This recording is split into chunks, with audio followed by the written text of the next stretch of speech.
England embassy में हमारा agent फौरी तौर पर मिलना चाहता है। दोस्तों तैयार हो, हम चलेंगे।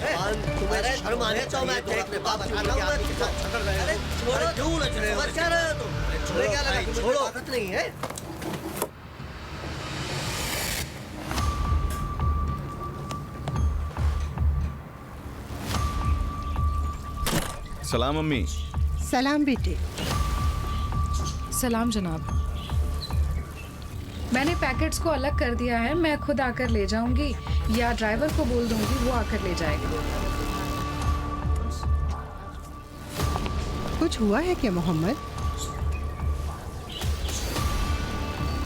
उस खातून की फोटो स्क्रीन पर लाओ। कौन खातून? वो जो डॉक्टर करीमी के कत्ल के मौके पर भाग गई थी। ये रही जनाब। ठीक है, जूम करो।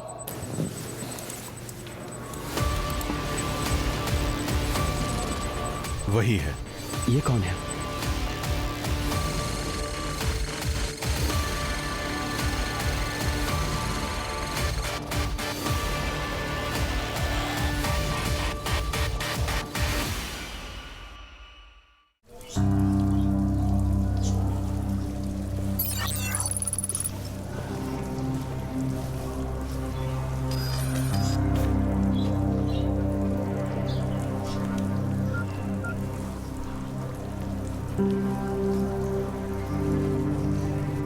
सलाम जनाब, माफ कीजिएगा जहमत दे रहा हूँ, एक परेशानी पेश आ गई है। मुझे एक जीपीएस मिला है, वो भी मेरे घर में। दास्तान लंबी है थोड़ी, हाजिर होकर बात करूंगा। उसे अपनी जगह पर रख के आपके पास आता हूं। इजाजत दें।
बजकर 45 मिनट हो रहे हैं, वो घर के अंदर दाखिल हुई है।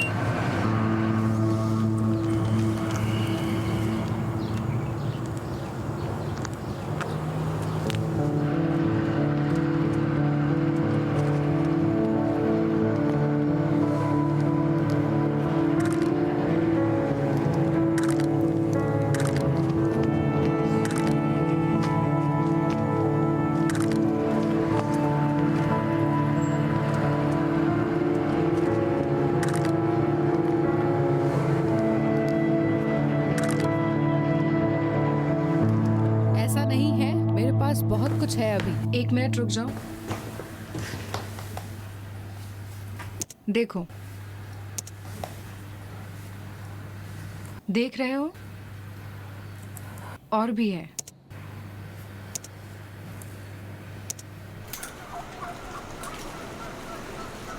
ये उसका कमरा है? नहीं, ये उसकी माँ का घर है। उसका कमरा ऊपर है। उसकी माँ के घर का मैं क्या करूंगा? जाओ, जहाँ वो रहता है वो पता करो।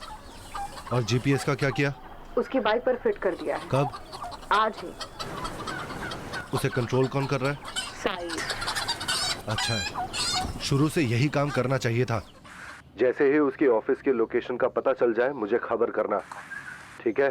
और शरीफ अंकल, शरीफ अंकल। क्या हुआ मेरी बच्ची? देखिए देखिए, इसे रहमान अंकल मारना चाहते हैं। क्यों इसे ये उसके मारेगा साथ मेरी क्या कर रहे जान? हो तुम? वो कह रहे थे कि इसे काट कर पकाना चाहिए। नहीं मेरी बच्ची, रहमान अंकल इसे नहीं मारेंगे। रहमान, सारा। तुम इस मुर्ग को मारना चाहते हो? ये उसके साथ क्या कर आपने रहे हो कहा तुम? था खाने पर इसे बनाओ। रहमान, जाओ रहमान अंकल को दे दो, इसे आजाद कर देंगे। जाओ। इसको मारिएगा नहीं ठीक है ना? ठीक है। शरीफ बताओ तो कुछ क्या हो रहा है? जानती हो क्या सारा, जाओ अपने कमरे में और इस वो मुर्ग की बच्ची डर तस्वीर बनाओ। जाएगी। ये ठीक है। नूरा, जी जनाब। जाओ बेटी। मारिएगा नहीं ना? नूरा, इसे कमरे में लेकर जाओ। जी ठीक है। रहमान, जी जनाब। तुम्हें कोई काम तो नहीं? मैं जा रहा हूँ। काटो मत, 1 मिनट के लिए सारा को दिखा दो। सारा यहाँ नहीं है, चली गई। तुम तो अभी उससे कह रहे थे कि जाओ बैठकर ड्राइंग करो। शरीफ 1 मिनट के लिए बस दिखा कहा दो ना उसे। नहीं है, चली गई। कोई काम तो नहीं? मुझे काम है। मैं वादा करती हूँ बात नहीं करूंगी।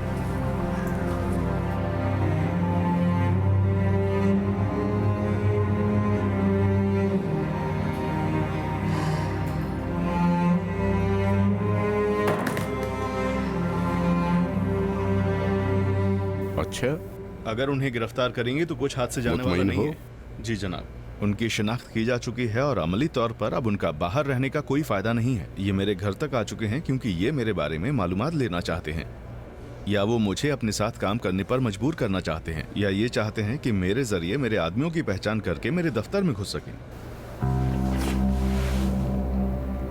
ठीक है मोहम्मद, जाओ अंजाम दो।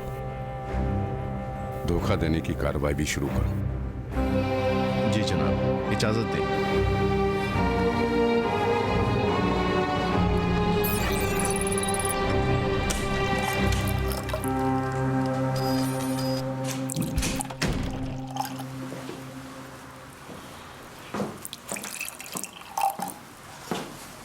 मुझसे कोई काम था? हाँ जाओ बैठो।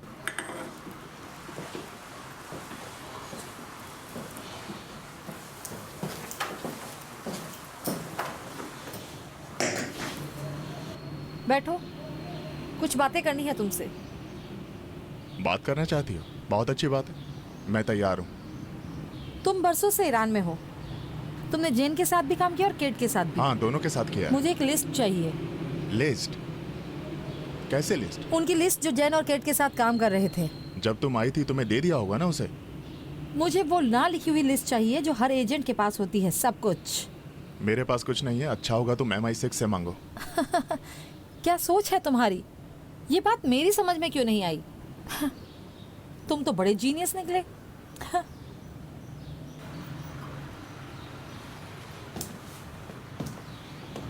खाने की टेबल पर वो लिस्ट चाहिए, नाम और उनकी डिटेल, और वो जो काम करते थे।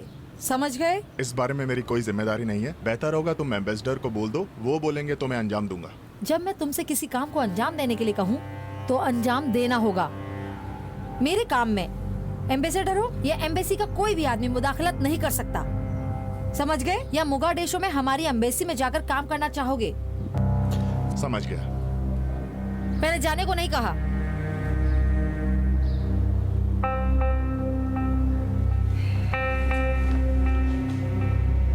बरतानवी ऑयल टैंकर पर कब्जे ने अमली तौर से आलमी पैमाने पर ईरान की फौजी ताकत की बर्तरी को साबित कर दिया है। हमने इस बरतानवी ऑयल टैंकर को जब्त करके, जो कि बरतानवी परचम के साथ खलीज फार्स में गैर कानूनी तौर पर हरकत कर रहा था, ये साबित कर दिया कि जब ईरान की कौमी सालेमियत और उसके मफादात को खतरा होगा तो किसी भी आदमी या फौजी ताकत को छोड़ेंगे नहीं।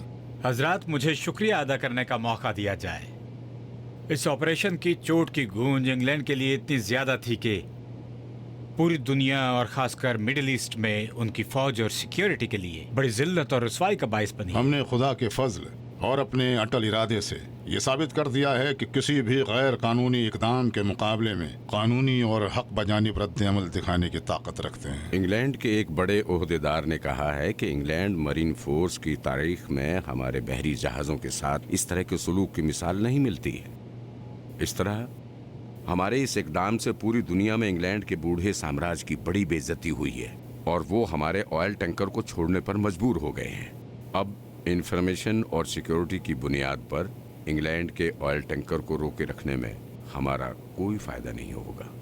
तो फिर इस मीटिंग का निचोड़ और खुलासा ये हुआ कि कानूनी मराहिल और अदालती जायजे नीज हमारी आवी शाहरा पर अंजाम पाने वाले गैर कानूनी इकदामात के सबब जुर्माना वसूल करने, खासकर मछुआरों की बोट के नुकसान की भरपाई के बाद बरतानवी ऑयल टैंकर को छोड़ देना चाहिए।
आपने जो जीन को रिपोर्टें दी हैं वो मैंने पढ़ी हैं।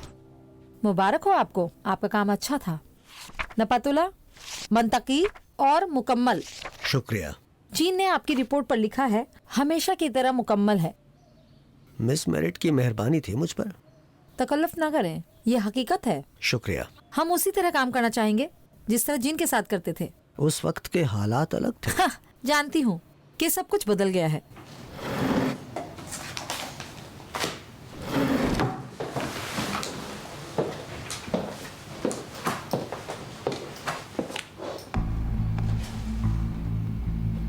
और आपका मुतालिबा क्या है? मेरा भी वही मुतालिबा है जो जीन का था। यानी ऐसे लोगों की लिस्ट चाहिए जो मिस मेरिट ने हुकूमती और प्राइवेट इदारों से मांगे थे। ये उन लोगों और इदारों की लिस्ट है जो मुझे चाहिए। हो सकता है ये लिस्ट जीन से थोड़ी अलग हो।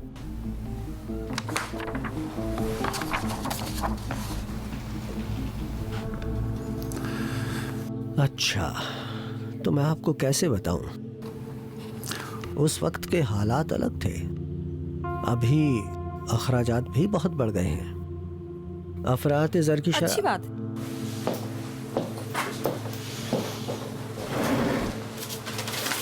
हर चीज की अपनी अलग कीमत होती है कामरान साहब।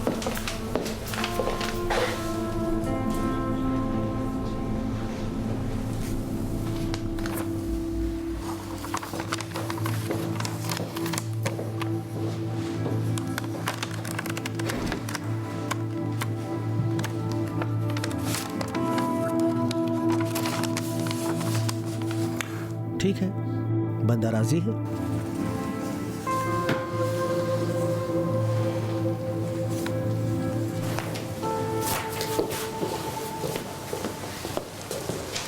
वाह वाह, नेकपुर साहिबा, खुशामदीद। सलाम। सलाम, आप कैसी हैं? मैं ये पूछने आई हूँ कि रहमानी साहब को वीज़ा अभी तक क्यों नहीं मिला? जल्दी ना करो, काम चल रहा है उस पर। हमेशा देर हुआ करती है, ये पहली बार तो है नहीं।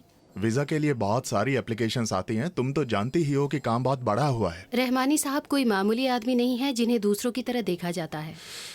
मेरी नज़र में ये कोई खास आदमी नहीं है। तुम ऐसी बात कैसे कह सकते हो? रहमानी साहब इस मुल्क की जानी मानी हस्ती हैं।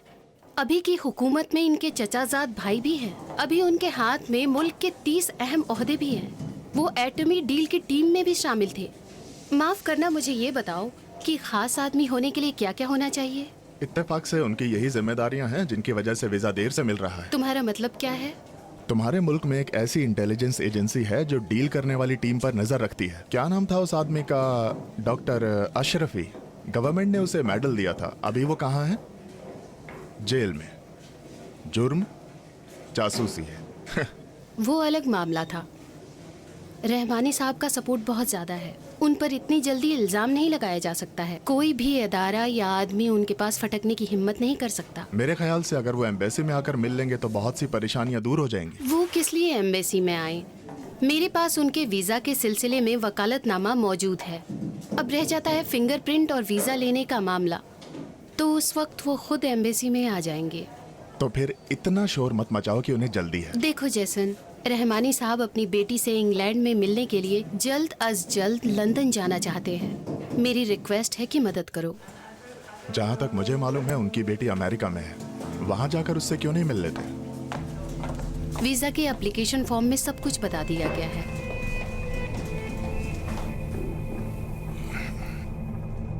तुम्हें एक दोस्ताना मशवरा दूं? हाँ बोलो। एम्बेसी में आकर उनके मिलने के बाद उनके वीजा हासिल करने का काम आसान हो जाएगा।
चल पड़ा। सादिया, सादिया, सादिया,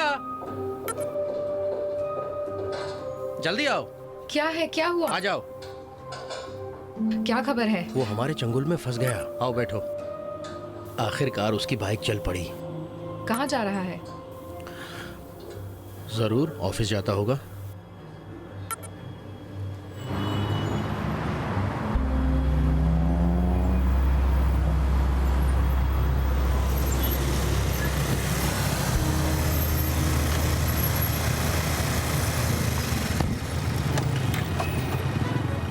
सलाम जनाब। ये लो। सलाम। ठीक हो? शुक्रिया, मैं आपकी खिदमत करूँ। बहुत एहतियात से, स्पीड ज्यादा मत रखना। ठीक है, इत्मीनान रखिए। जाओ, राब्ते में रहूंगा।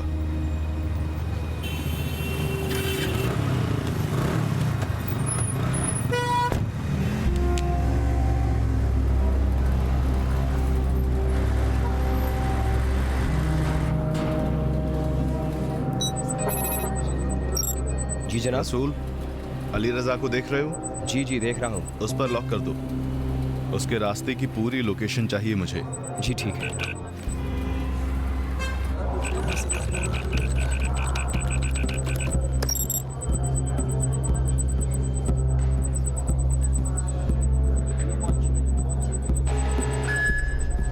मुतमईन हो वो अपने ऑफिस ही जा रहा है? जरूर ऐसा ही होगा। तो फिर वो अपने इर्द गिर्द यूं ही घूमे क्यों जा रहा है? यहाँ से वहाँ जा रहा है? जरूर इत्मीनान कर लेना चाहता होगा कि कोई उसका पीछा तो नहीं कर रहा है। याद है मोहसिन क्या कहता था? वो कह रहा था कि इस तरह से आते जाते हैं कि किसी को कुछ पता ना चले, कोई शक ना करे और कोई कुछ समझ ना पाए। इस बार बच नहीं पाएगा।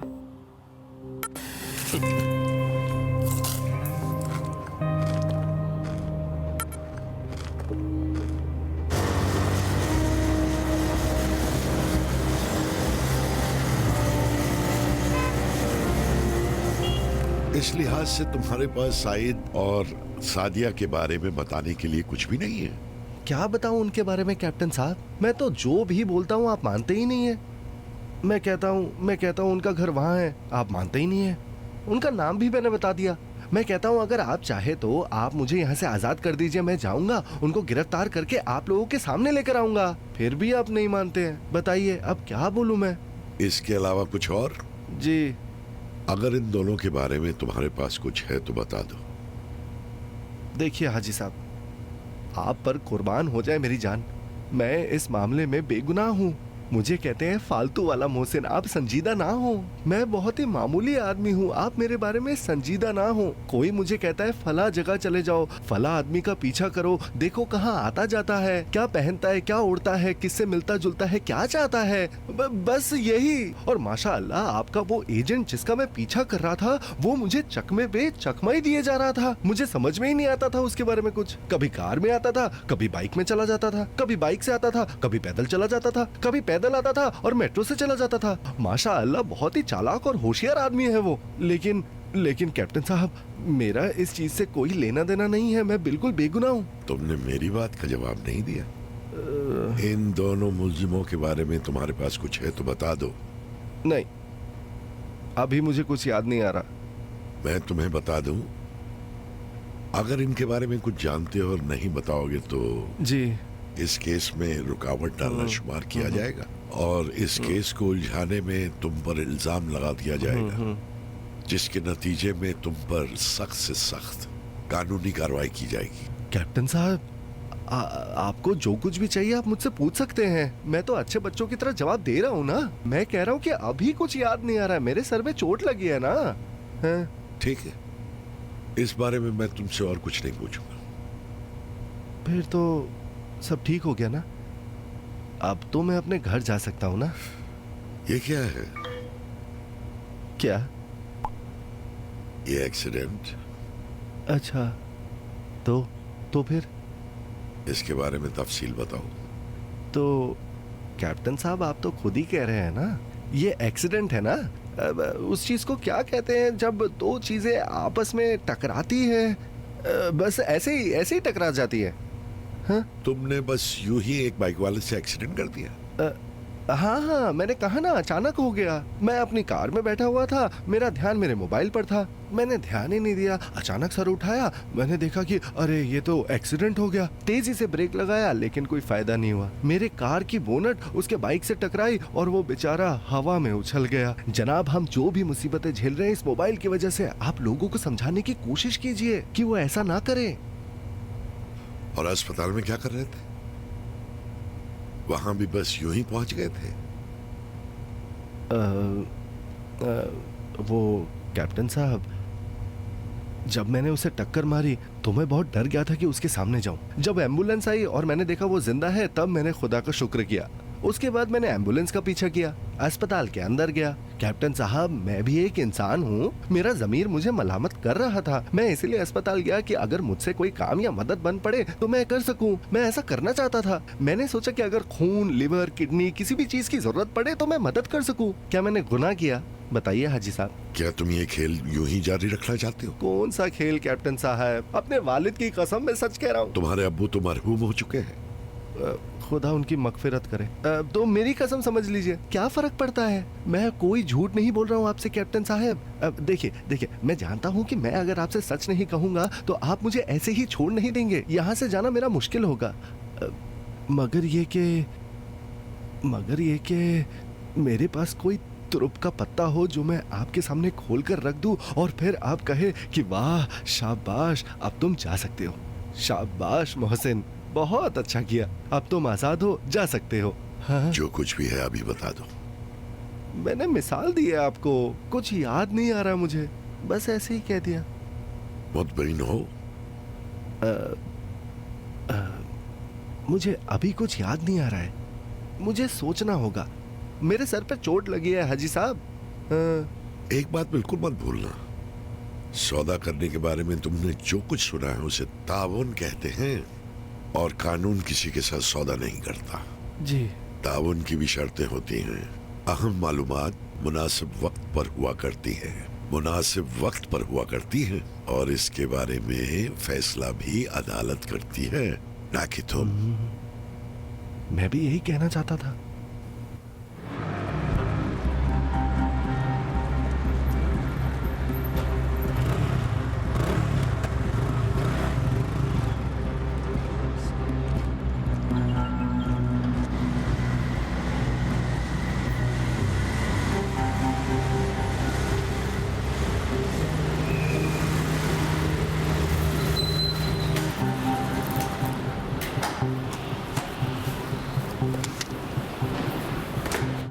सादिया, वो रुक गया। शहर का मैप देखो कि ये कौन सी जगह है।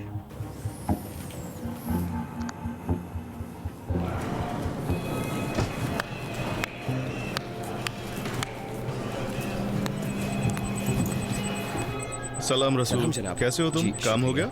जनाब ये रहा। अच्छा, वहाँ के कैमरों की क्या पोजीशन है? एक बहुत बड़ी बिल्डिंग है।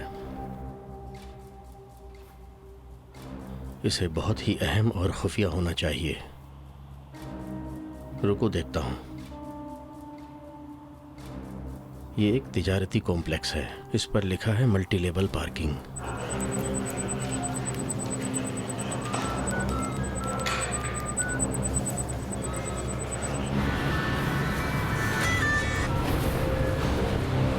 सलाम मोहम्मद साहब। सलाम। अली रजा, सुनो, बाइक को वहीं पर छोड़कर चले जाओ, उसके बाद बताऊंगा। मेरा ध्यान है। बहुत शुक्रिया।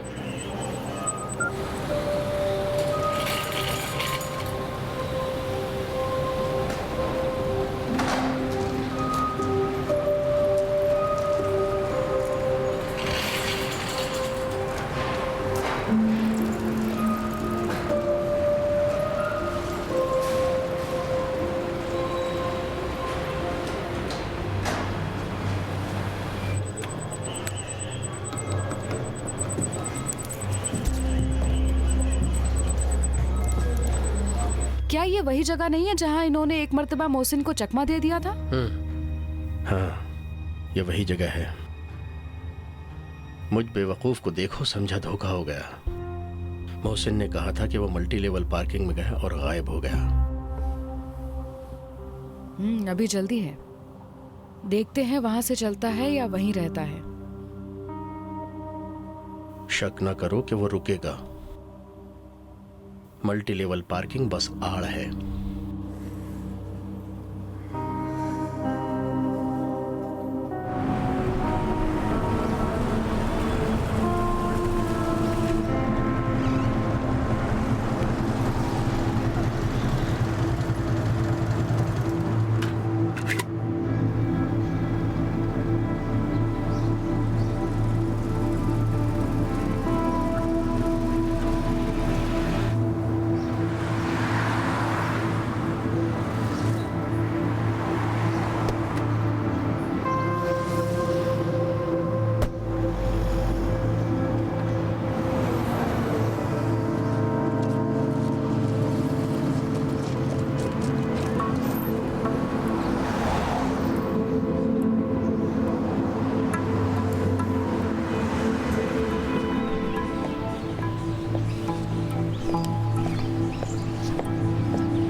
आपसे मिलकर बड़ी खुशी हो रही है रहमानी साहब। शुक्रिया। कैसे हैं आप जनाब? ठीक हूं, लेकिन आपसे मुझे शिकायत है। मैं समझ सकता हूं। ईरानियों को वीज़ा देने के सिलसिले में इंग्लैंड की हुकूमत का कानून ज़रा सख्त है। अच्छी बात है, आपने मुलाकात के बाद बात करने को कहा था। अच्छी बात है, मैं सुन रहा हूं। जी जरूर।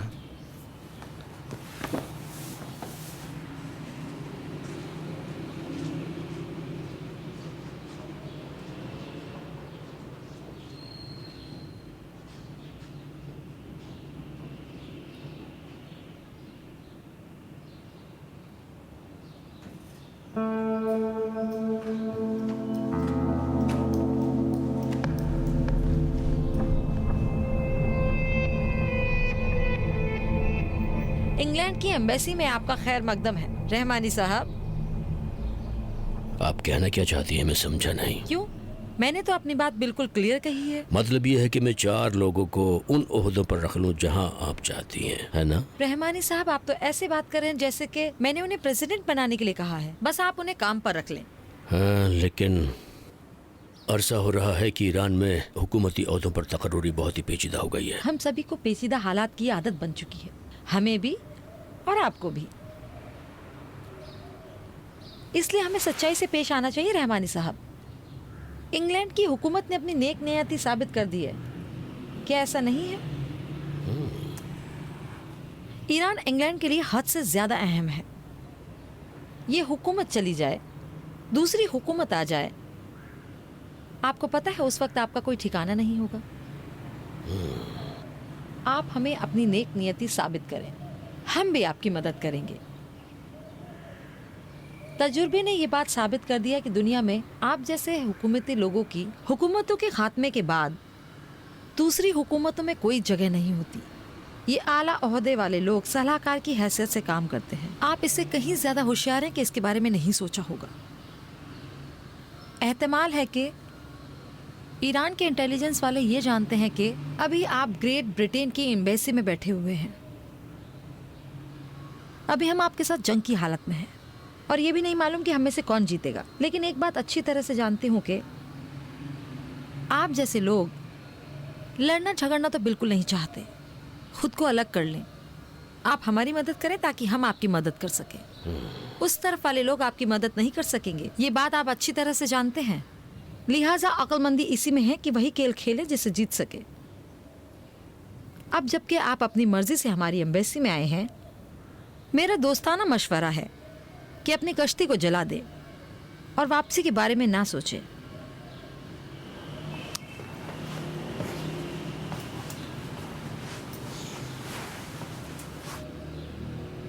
क्या आप ये चाहेंगे कि अगली हुकूमत में अदालत का सामना करें या इंग्लैंड के साहिल पर रहें?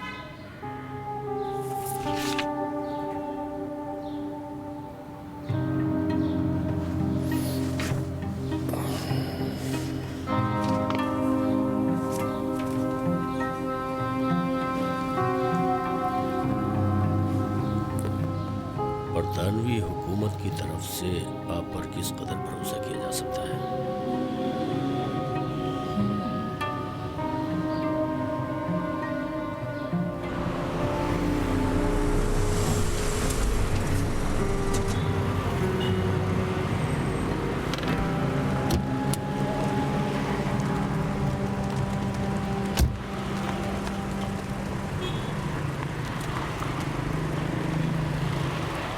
बहुत शुक्रिया।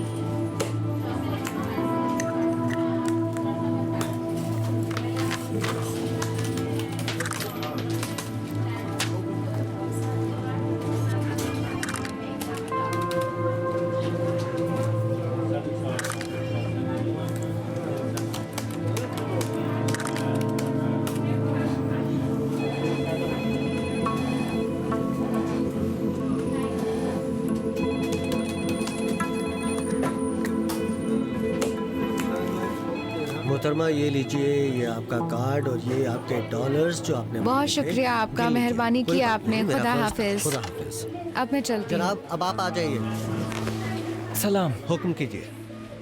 $300 है, चेंज करना है। मेहरबानी करके आप अपना नेशनल कार्ड दीजिए। नेशनल कार्ड तो है नहीं। कानून है मेरे भाई। कानून कब से ऐसा है? पिछले 3 महीनों से है। मुझे नहीं पता था, अभी तो मेरे पास है नहीं। सिर्फ नेशनल कार्ड के जरिए ही आपका काम हो सकता है। ड्राइविंग लाइसेंस चलेगा? बिल्कुल नहीं। मेरे पास अभी ड्राइविंग लाइसेंस ही है, मेरा नाम उस पर है। सिर्फ नेशनल कार्ड होना चाहिए। अगर आप चाहें तो कार के पेपर्स भी दे सकता हूँ, इंश्योरेंस के पेपर्स भी है, मेरा नाम और एड्रेस सब कुछ है। सिर्फ नेशनल कार्ड लगेगा।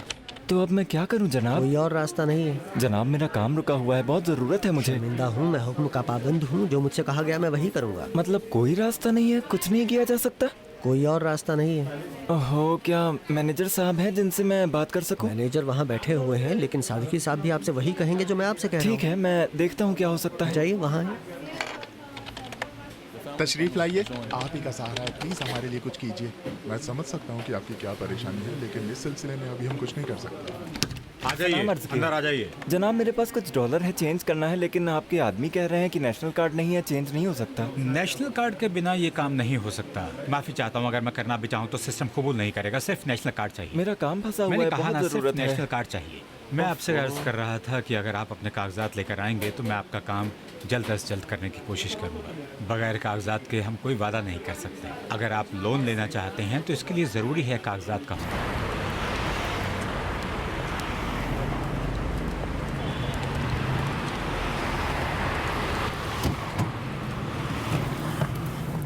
क्या हुआ? हो गया, चलो। हो गया? हाँ, वाईफाई भी चेक कर लिया और कैमरे भी चेक कर लिए। अच्छी बात है।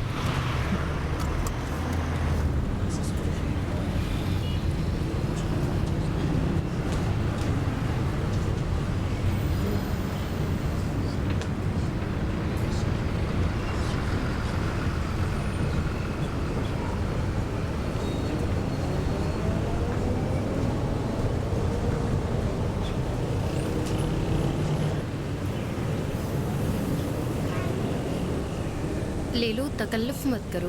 मैडम आप ले। बहुत लीजिए, शुक्रिया। तकल्लुफ मत कीजिए। मेहरबानी आप। आप फॉरेनर हैं? गैर मुल्क की? कैसे समझी? मैंने ऐसे ही बोल दिया, आपके चेहरे से पता लगाया। वैसे आप फारसी अच्छा बोल लेती हैं। बहुत अच्छी बात है, मैंने तो इस बारे में आपको कुछ बताया नहीं था, फिर भी आप समझ गई। ईरान में क्या करती हैं? नहीं, मैं पहले यहाँ यूनिवर्सिटी में पढ़ती थी, आई हूँ यहाँ अपनी सहेली से मिलने। ईरान की यूनिवर्सिटी में? हाँ, तेहरान यूनिवर्सिटी में। सच में? जी। क्या बात है।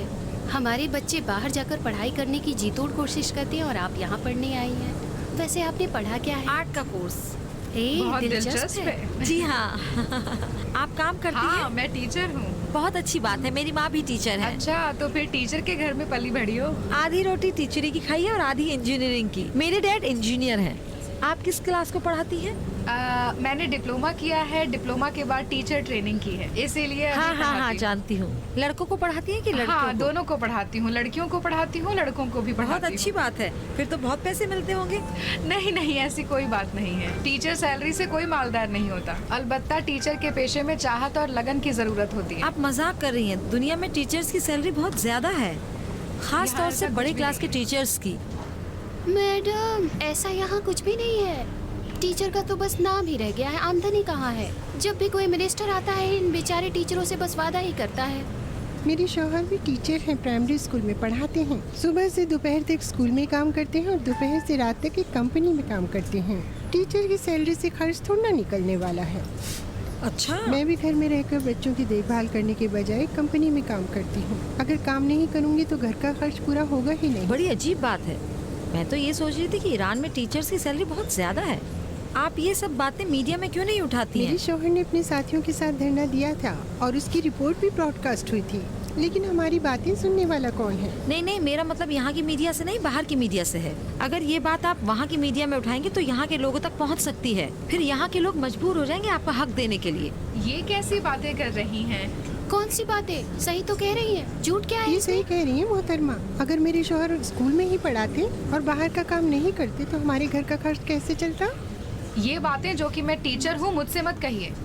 मैं कुछ जिम्मेदारों की लापरवाही से होने वाली परेशानी को जानती हूँ, लेकिन ये सही नहीं है कि किसी गैर ईरानी को ये बात कही जाए। मोहतरमा माफ कीजिएगा, मैं माफी चाहती हूँ आपसे। ये हमारी परेशानी है, इसे हमें ही हल अगर करने हम दें। अपनी परेशानी हल कर पाते तो आज हमारी ये हालत नहीं होती। क्या कह रही हो? अब ये कि चाहे या ना चाहे ये हमारी परेशानी है। मोहतरमा माफ कीजिएगा, मैं माफी चाहती हूँ। आप जो अपनी परेशानियाँ किसी गैर मुल्की के सामने पेश करती हैं, क्या आप समझती हैं कि आपकी परेशानियाँ जैसी हैं वैसे ही पेश की जाएंगी? ये आपकी बातों को तोड़ मरोड़ कर पेश करते हैं जैसा कि इनका दिल चाहता है। हम हैं ही ऐसे।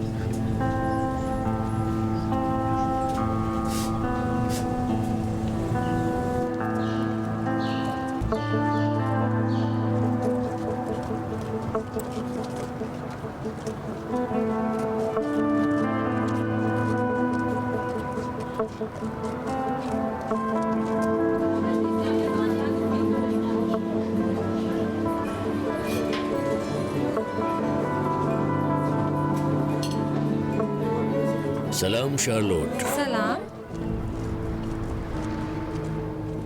क्या खबर है?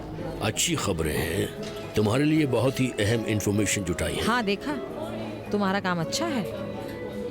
तुमने ईरान की जिन 200 इकोनॉमिकल कंपनीज का डेटा मुझे दिया है वो बहुत अच्छा है, मुकम्मल था। वाकई में? वाकई में। बहुत खुशी हुई।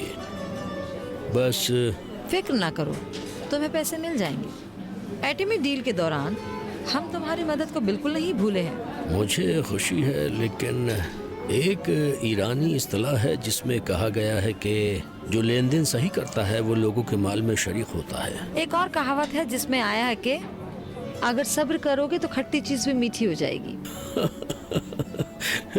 तुमने तो मुझे चौंका कर रख दिया है। यकीन करो, मैं तो सोच भी नहीं सकता था कि तुम बमौका ईरानी इस्तिलाहों का इस्तेमाल भी कर सकती हो। सलाम, खुशामदीद जनाब। सलाम, शुक्रिया। क्या पेश करूं आपके लिए? बराए मेहरबानी एक चाय लेके आओ। ठीक है, आप भी कुछ लेंगी? नहीं, बहुत शुक्रिया। अच्छा बताओ, कोई नई खबर है? नई इंफॉर्मेशन, मुझे बहुत ही अहम जानकारी मिली है। बूशहर सूबे के जुनूब में इलाकाए पार्स में बहुत बड़ा गैस का प्रोजेक्ट लगने वाला है। वहाँ पर प्रोजेक्ट मैनेजरों की लिस्ट से हमें फायदा मिल सकता है। इस सिलसिले में वो हमारे काम आ सकते हैं। और भी पैसे चाहिए? ये तो बड़ी अच्छी बात होगी। ओके, लाओ दिखाओ। अभी तो तैयार नहीं है। क्या ब्लैकमेलिंग कर रहे हो? क्या? ब्लैकमेलिंग की इस्तेलाह भी जानती हो? ब्लैकमेलिंग की कोई बात नहीं है, यकीन करो। मेरे पास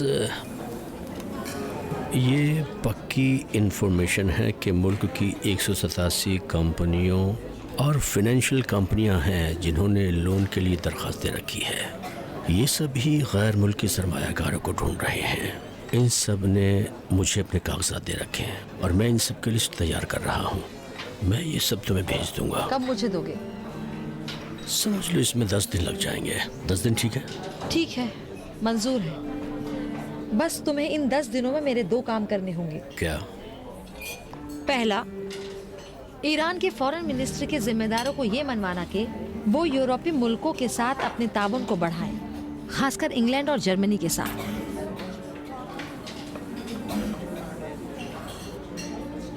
ठीक है, और दूसरा?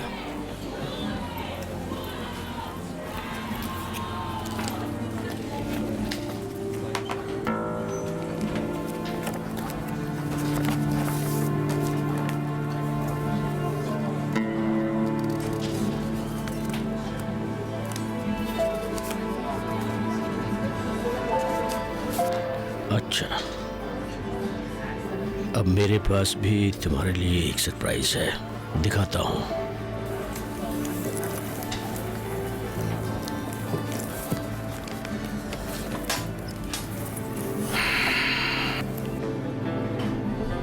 ईरान की एटमी तवानाई और सलाहियत की टॉप लिस्ट।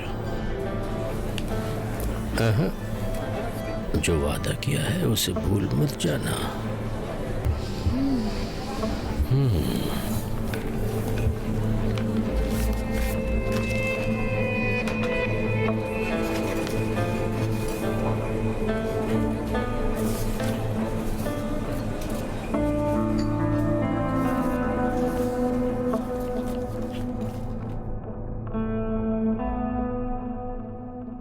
वो अपने घर की तरफ जा रहा है। हम कामयाब हो गए। उसका ऑफिस ढूंढ लिया।